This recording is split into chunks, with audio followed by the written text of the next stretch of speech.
यो घाम भने चिज पनि के साह्रो लागेको यही लागिसक्यो न बस्नु दिन्छ राम्रोसँग ए भक्ते त भाइ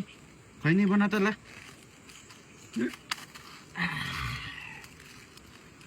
दिमाग खराब भइसक्यो यो घामले खाना यत्रो भइसक्यो मालिक खैनी खान्छस् के गर्नु अन्त खानु पर्यो राम्रो बनाइ त्यहाँ आवाज पो थापेको नि खैनी बनाउनेमा त फेरि मामुनी नसम्झिने जिन्दगीमा यो खैनी बनाउनु जतिको मजा चाहिँ केमै आएन है खैनी बनाउनु जतिको मजा र खानु जतिको मजा खैनी खायो भने चाहिँ खाने शक्ति अनि बुझ्ने शक्ति डर लाग्दो हुन्छ खैनी चाहिँ वेपन भन्छ नि हतियार भन्छ यति याद राख है खैनी चाहिँ वेपन हो किन मलाई एक फ्वाक बनाए भाइ हुन्छ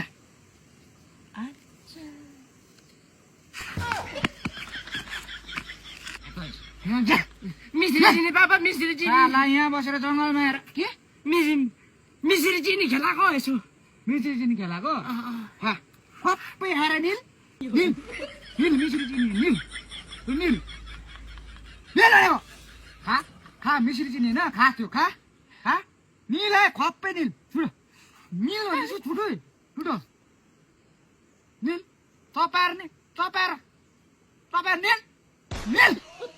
भनेको